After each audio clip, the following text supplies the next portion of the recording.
ঠিক না ভাই, এলে ঠিক না, দোকানে তেলে রাখা তো আমার ঠিক না, ঠিক আছে?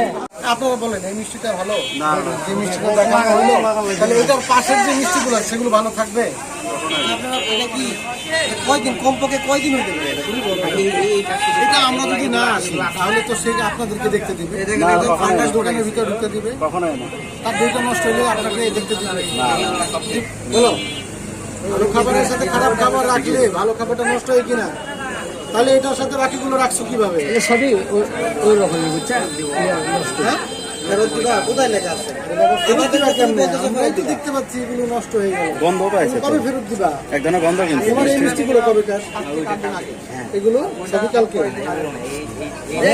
এলে ঠিক না। এই মিষ্টিটা ছিল কোথায়? এখানে তুমি এইদিকে মিষ্টিগুলো তো আরো আগের, তারপরে না এখানে এটা রাখছো আগে না, ওগুলো আগে থাকলে তো এগুলোর সমস্যা আছে। তুমি উল্টা পাল্টা কথা না বল, হইলে কিন্তু খাওয়াবো তোমাকে।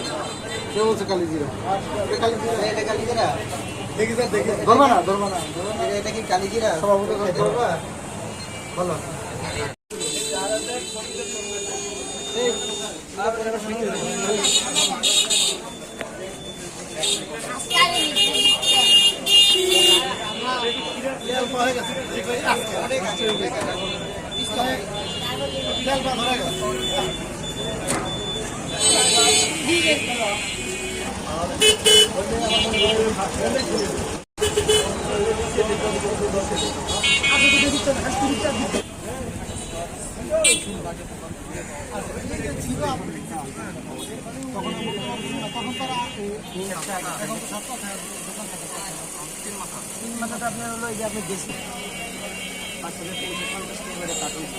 কার্টুনে কত কয় কেজি থাকে?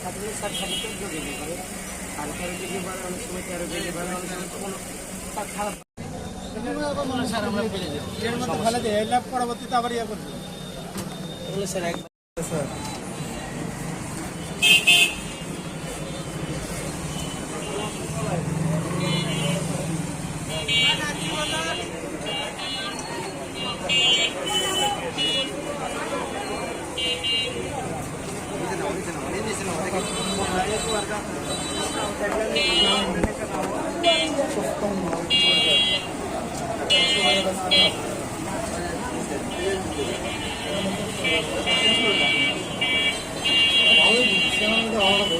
দোকানগুলো আছে সারিয়াকান্দিতে, এবং আমরা কয়েকটা হোটেলে দেখেছি, এবং আমরা বিভিন্ন যে ফলের যে দোকানগুলো আছে সেই দোকানগুলো আমরা মনিটরিং কার্যক্রম করেছি।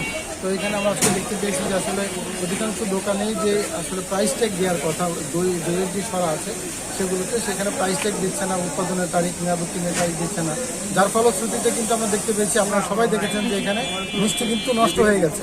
সেই নষ্ট মিষ্টিগুলো ভালো মিষ্টির সাথেই কিন্তু রেখে দিয়ে বিক্রয়ের একটা অপচেষ্টা হচ্ছে। তো এই অপরাধে কিন্তু আমরা আজকে দুটি প্রতিষ্ঠানকে 10,000 করে 20,000 টাকা আর্থিক জরিমানা আরোপ করেছি, এবং আমাদের এই অভিযান কিন্তু অব্যাহত থাকবে। আজকে আমরা খাদ্য যে প্রতিষ্ঠান আছে সেগুলোতে মনিটরিং করেছি, পরবর্তীতে পর্যায়ক্রমে অন্যান্য প্রতিষ্ঠানেও আমরা মনিটরিং কার্যক্রম অব্যাহত রাখবো।